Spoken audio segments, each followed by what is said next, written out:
Sejam mais uma vez bem-vindos ao canal. Esse vídeo então nos traz a segunda parte de um total de 3, do tema Autismo e Espiritualidade. Lembrar que conforme nós informamos no vídeo anterior, no primeiro vídeo, nós estamos baseando aqui os nossos comentários no livro Autismo, uma leitura espiritual, de autoria de Hermínio Corrêa de Miranda, no qual ele apresenta a sua visão, a sua percepção, muita coisa colocada a nível de hipótese, mas com as quais concordamos, hipóteses com as quais concordamos, relativamente aos comos e porquês espirituais e perispirituais do autismo. Tá certo? Então, para retomarmos, uma afirmação aqui de Hermínio Corrêa de Miranda, então. A pessoa é autista não porque tem o cérebro danificado, mas tem o cérebro danificado porque não quis ou não conseguiu transmitir a ele, no período crítico da formação, os comandos mentais necessários ao seu correto desenvolvimento. Enfim, possíveis anomalias que se observam no cérebro do autista seriam, na verdade, consequência e não causa do autismo. Enfim, seria consequência de uma questão, na verdade, afeita ao perispírito ou ao próprio espírito. Enfim, essa afirmação com a qual começamos a retomar aqui esses excertos, um resumo realmente, uma muito apertada síntese da obra de Hermínio Corrêa de Miranda. Evidentemente, nada substitui o estudo do próprio livro, da própria obra, tá certo? Mas enfim, continua Hermínio. Uma coisa para mim é certa: o autista é um espírito reencarnado, como todos nós, razão suficiente para que sua problemática seja abordada com um modelo que leve em conta os inputs da realidade espiritual. Esse corpo, aí se referindo no caso ao corpo de todos nós, mas enfim, especificamente estamos a falar aqui do autista, é de fundamental relevância, se é que pretendemos entender um pouco mais acerca de certos mecanismos da vida.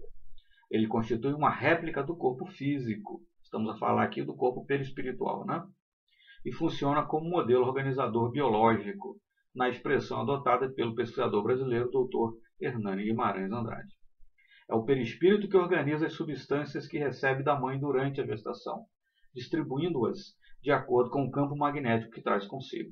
É ele que, a despeito da espantosa rotatividade dos componentes materiais do corpo físico, mantém a máquina biológica funcionando e conserva suas características individuais. Em suma, o perispírito organiza o corpo físico na gestação, mantém-no em funcionamento, conservando-lhe as características genéticas e morfológicas, e serve de intermediário entre o cosmos e o indivíduo enquanto durar a vida terrena e depois da morte. E seriam, digamos, dificuldades, contratempos, relativos à interação perispírito, e aí, no caso, afetados também essa interação pelo próprio espírito, na interação entre perispírito e corpo, que se traduziria, muitas vezes, no caso do autista, em determinadas alterações em nível anatômico, morfológico, enfim, da sua estrutura cerebral. Da mesma forma, o espírito em processo reencarnatório, uma vez instalado no hemisfério direito, passa para o hemisfério esquerdo a programação operacional necessária ao gerenciamento da interface do ser humano com a vida terrena. O hemisfério esquerdo fica com as responsabilidades do que chamaremos o varejo da vida, o dia a dia, o intercâmbio direto, sensorial, verbal, temporal, com um plano material em que vive, como se fosse um instrumento de pilotagem automática.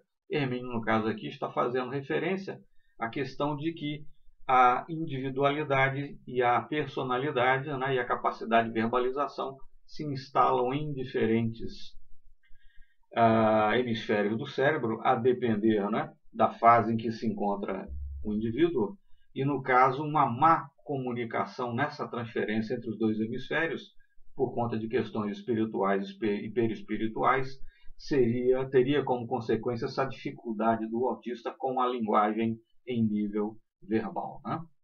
Bom, É na interação desses componentes e atributos do ser humano encarnado que podemos inferir a ocorrência de distúrbios físicos e psíquicos, deformações, marcas de nascença, complicações psicossomáticas, doenças inexplicáveis, alergias.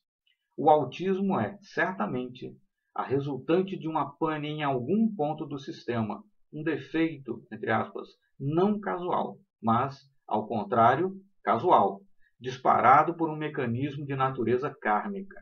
Tem, portanto, seu componente ético, cujos antecedentes não têm sido levados em conta na abordagem ao distúrbio comportamental rotulado com aquele termo. Então, por conta de questões espirituais relativas a encarnações passadas, a talvez maus procedimentos em encarnações passadas, isso se reflete no perispírito do indivíduo, que por sua vez, então, isso irá se refletir na interação do perispírito com o corpo físico, ocasionando, tendo como consequência alguma possível má formação de natureza cerebral ou alguma possível má comunicação entre os hemisférios, de forma tal que você pode associar o autismo e as causas físicas que a ele possam ser atribuídas. Na verdade, você pode rastrear essas causas físicas a causas perispirituais e espirituais. Numa outra passagem, então. Ao admitir conotações kármicas ao autismo, a doutora Helen Van Bart, está fazendo referência a uma obra aqui que ele vinha comentando, sugeriu na década de 70 que o autismo poderia sinalizar uma rejeição à reencarnação, ou seja, a uma outra nova existência terrena. Então, o autismo poderia ser interpretado em nível espiritual como uma rejeição à encarnação, à reencarnação. Então, esse espírito encarnado, no corpo, por assim dizer, de um autista, não deseja interagir como uma espécie de revolta, de recusa por essa encarnação. É uma interpretação possível. Digamos que a entidade espiritual, movida por motivações que só ela pode explicar, decida com firme determinação não mais reencarnar-se, mas, de repente, se veja ante a contingência incontornável de fazê-lo. Essa revolta, então, essa recusa em encarnar-se, em comunicar-se, em interagir, se traduziria, uma vez o espírito estando encarnado, num comportamento do indivíduo autista. A pessoa não familiarizada com certas sutilezas da realidade espiritual ficaria surpresa ao saber que algumas reencarnações podem ocorrer por forte pressão persuasiva ou até mesmo beirando a compulsoriedade.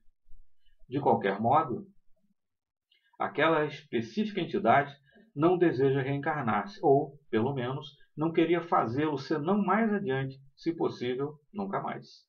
Seja porque antecipa para a nova existência muitos problemas graves a enfrentar, seja porque não deseja renascer no contexto para o qual está sendo programada, ou simplesmente porque não deseja mergulhar novamente nas limitações e desconfortos de um novo corpo físico. De novo, a rejeição à encarnação, ou a reencarnação por parte do espírito, terminaria causando-lhe alterações em nível perispirituais, que por sua vez terminariam causando-lhe alterações em nível anatômico, morfológicos, sobretudo no cérebro, visto que o perispírito é um modelo organizador biológico que serve, por assim dizer, de molde para o corpo físico. Qual seria a atitude dessa pessoa, uma vez que é aprisionada pela armadilha da gestação? Sendo obrigada, por assim dizer, a reencarnar sem desejar, a reencarnar até certo ponto contra a sua vontade.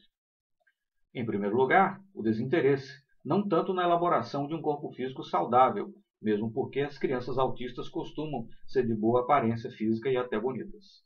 O problema principal está na mente, ou seja, na interação espírito-matéria. Por alguma razão oculta, pessoal, aquela gente, junto da qual está programada para viver, não o interessa, nem o mundo com seus tolos e ilusórios atrativos, ou suas dores, canseiras e limitações. Em casos dessa natureza, quanto mais rudimentar e precário o sistema de comunicação com o ambiente, menor será o envolvimento. O jeito, portanto, está em não instalar a programação necessária ao gerenciamento da vida terrena, basicamente assentada no dispositivo de comunicação, dentre os quais ressalta a palavra. Faz-se isto bloqueando o sistema que implanta no hemisfério cerebral esquerdo os terminais da fala, enquanto o espírito propriamente dito mantém-se instalado autisticamente, dir-se-ia, no hemisfério direito, a área não verbal do cérebro. E assim, então, fornece-se uma hipótese explicativa, vou chamar de hipótese, porque, enfim, não pode ser colocado como algo comprovado, né? Mas coloca-se uma hipótese realmente muito interessante para como que, né, a interação espírito-perispírito, a interação perispírito, corpo e informação ocasionaria, então, a gestação, o surgimento, enfim, a reencarnação de uma pessoa com características do transtorno do espectro autista. Continuando, então. A recusa de implantar-se por inteiro na instrumentação biológica do corpo físico parece confirmada no fato de que, exceção feita a alguns sintomas paralelos que caracterizam a síndrome do autismo, a criança autista pode desenvolver-se dentro de alguma normalidade até cerca de 2, 3 anos de idade. Algumas chegam a usar pequeno vocabulário compatível com a idade. De repente, parece que não ouvem mais e esquecem um pouco que aprenderam na utilização das palavras, regredindo a um estágio anterior. O fenômeno tem a seção aceitável. Como vimos, o mecanismo da verbalização revela-se, naquela fase inicial, presente ao mesmo tempo em ambos os hemisférios cerebrais. A partir dos 2 anos, um pouco antes ou um pouco depois, o hemisfério direito parece retirar-se do cenário à esquerda a fim de tornar, ou voltar a ser, não verbal. Cabia-lhe apenas a tarefa de ensinar o esquerdo, alma, personalidade consciente, a usar a palavra, implantando nele a programação para isso necessária. Cumprida sua tarefa, o hemisfério direito, espírito, individualidade, inconsciente, reverte as suas funções habituais. Né? Por conta do indivíduo não desejar ou, enfim, resistir à reencarnação, né?